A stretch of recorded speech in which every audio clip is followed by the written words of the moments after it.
This is A Hero's Heart by VertiligoMist, read by Satori Reads. Summary. Izuku stared for a moment, his viridian eyes meeting the black of the prose of a few moments before he sighed. Well, he said, pinching the bridge of his nose. You're not a cat. Chapter 1. Then you came down. Izuku sat on a log next to Katsuki. He'd recently given him the nickname Cat-chan, while chewing on some snacks his mother had given them.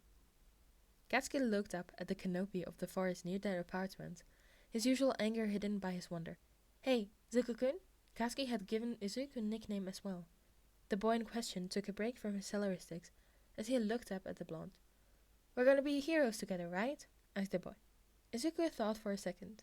He thought about All Might, the #1 hero, and how he smiled all the time. He remembered the figurine in his room. He'd gripped it when he had nightmares that he awoke from, the smile replicated on the figurine comforting him. He wanted to be like that. Cat-san, he said around the last remains of celery in his mouth. I'm gonna be just like All Might once I get my quirk. He thought about what his quirk, something that 80% of the population had now, would be. He hoped his power would be like Mami's, or All Might's. Maybe he would be able to pull things closer to him, or breathe fire, like what his mommy told him about his daddy's quirk.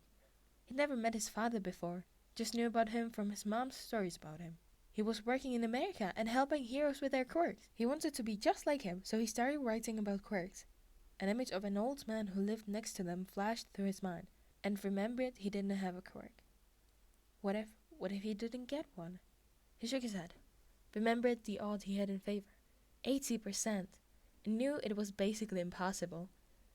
Races to the log bridge, Katsuki said to the small boy, shaking him out of his thoughts. His smile widened, moving his freckles from their diamond shape to a more lopsided figure. He stood up as Katsuki sprinted towards the creek, log bridge on top of it. He smiled even as Cat-chan beat him, happy to be with his friend. Sorry to break it to you again, but it's not happening. You should just give up. Izuku sat at the doctor's, frozen. He didn't have a quirk? But how would he be a hero if he didn't have one? His mommy looked at him with a scowl. My son is... No, he's not my son. Mommy? Izuku stared at her as she shook her head. She stood up and grabbed his wrist roughly, pulling him up from his seat. He gripped the All Might figurine tighter as he stumbled over his own legs, mother pulling him forward faster than he could walk. That day, Izuku learned something. Not every man was created equal. His mother stopped on a path that was worn down and shoved Izuku out before driving away. He was not created equally. He stood up in shock, taking a few steps after the vehicle speeding away. He collapsed on the ground and felt tears welling up in his eyes. He'd always been quick to cry, something that came from his mommy. He stayed there for a while, not moving until his stomach growled in complaint from the lack of food. He stood up and walked around, heading towards the city. He ended up getting caught on a couple tree roots, heading through a lightly forested area in the dark and gaining a few scrapes, but was able to get to the edge of Musutafu. He could go to a police officer, but he'd seen how quirkless people were treated. They'd been kicked down by people with strong quirks, and no one did anything to help them. He decided to try to find some food, like the dogs in a really old movie his mommy had shown him before she left him. He shook his head, seeing a villain fighting a hero. He ducked away into an alley, seeing a dumpster and grabbing a wrapped burger and a container with a half-eaten chicken. He began to eat it, the cold in his stomach uncomfortable, when the air around him was starting to chill as well. He pulled the hoodie he had tighter around his shoulders and huddled into a ball, falling asleep. Slowly, he'd get used to it. He'd get used to the biting cold when winter came and learn the places to stay, the places to find food, and the places other people had claimed. He'd get used to scrounging for scraps in the shadows, occasionally stealing clothes from stores or finding clothes thrown away in a decent condition.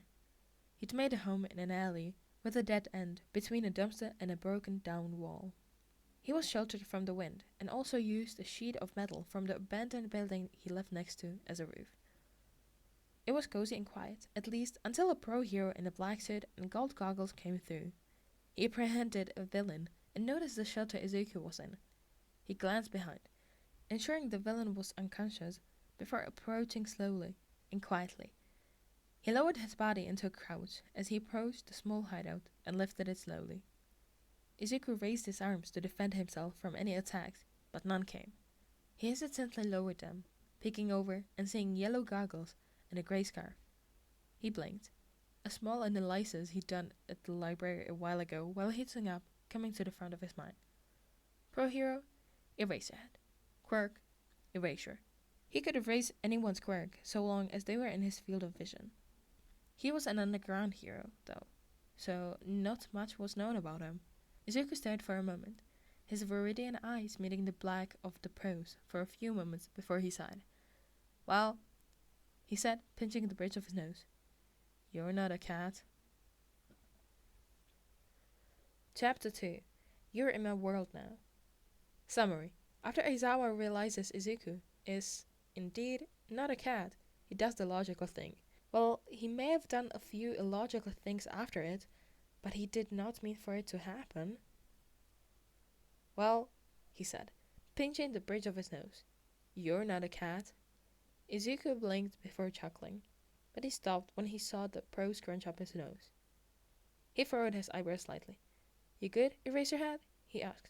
The pro's eyes widened. How did you? Never mind. You need a shower and some new clothes, kid. Come on. He grabbed Izuku before he could protest and placed him onto his back, wrapping him in his capture weapon to ensure he wouldn't fall before leaping to the rooftops with the other end of his capture weapon.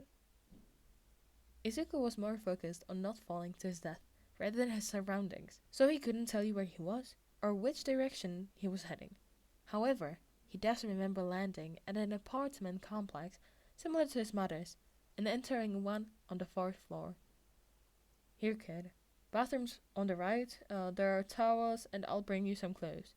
Izuku blinked at him, but thanks to his urging, headed into the bathroom and began to clean himself, which, for the haircut, he was filthy. He heard the door open for a few moments before closing again. He made sure to let all of the soap out of his hair before drying off and getting dressed in the new clothes left on the counter. They were a little large, but he didn't mind. They were cozy. He headed down, footsteps soft and quiet, as he made his way towards the sound of a TV playing. The apartment was small, but large enough for a few people to live there. You can sleep here if you want to, kid. Sorry for not explaining, but you needed a shower and a good meal. Speaking of food, there's some soba for you on the table there. Izuku blinked and grabbed the bowl sitting on the space on the couch. He ended up staying there for the night, comfortable and warm. It was the first time in a while he went to sleep on a full stomach, warm and comfortable. And hey, he got to learn more about one of his favorite pros. That was a bonus. He couldn't tell you if you asked him. He, himself, didn't know how it happened. He just became a more common sight at the Razorhead, he'd found out his name was Aizawa Shota, apartment throughout the months he'd known him. He still was shocked when he brought the papers, though. He said they might as well make it official, considering how long Izuku had been there, which had somehow been 6 months. He'd managed to skip some steps of the process due to his status as a pro. His eyes watered, as they often did, thanks to his mother's genes. He was reminded of the time Aizawa had begun to instruct him on parkour and other essential things for heroics. You wanna be a hero, kid? He'd asked. Izuku hesitated before nodding slowly, silently wishing the ground would swallow him whole. Well, Aizawa had said, looking at his notebook one last time before shutting in loudly. You need training. UA's entrance exam is biased for physical quirks, so you need to make up for your lack of one, and the best way is physical combat. What? How? But... Izuku started before Aizawa glared at him, activating his quirk for a moment to change his eyes red. Izuku noted his tactic and made a mental reminder to add it to his page on the Razorhead. No but.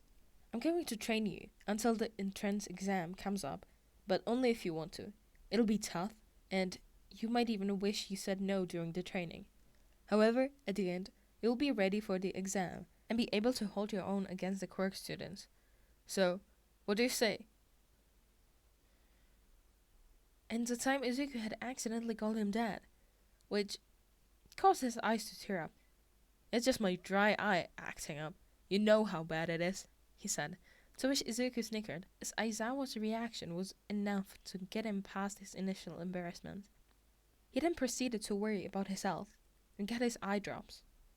A couple of months later, Nezu, UA's high principal, had given him the okay to put Izuku in the recommendation exam. Aizawa was just waiting until he was done with middle school to put him in now. Izuku freaked out and soaked Aizawa's shirt with happy tears while muttering. Huh? What was that, kid? I couldn't hear you, he said, voice soft as Izuku squeezed against him. I was just saying, no one ever said that I could be a hero after my quirkless diagnosis.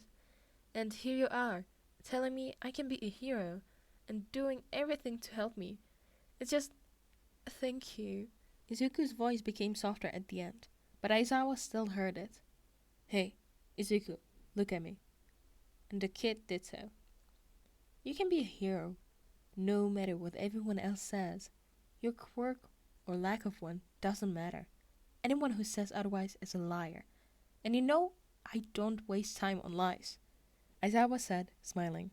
Meow came from nearby before the rattling of a bowl flipping was heard. I guess Shichi needs food. I'll take care of it, Dad. Izuku hastily wiped the tears off his face before grabbing the bag of cat food, a smile still on his face. 5 months later, Izuku sat at desk 18 in class 1A, a hero course student, despite his quirklessness. He headed home that day with a bright smile. Things got better. They always did, he thought as he sat on the couch, Shichi on his lap, and leaning against his dad. His stubble scraped against Izuku's skin as his father laid a soft kiss on his forehead, and he was glad he found the change in the way he did. So this was A Hero's Heart by VertiligoMist, read by Satori Reads. I will be putting the link to the author and to the story once again in the description, so you can check that out there. Also, hello to everyone who came from AO3, because I will be posting this to AO3 as well. So, yay to that. And yeah, I hope you enjoyed, and bye bye.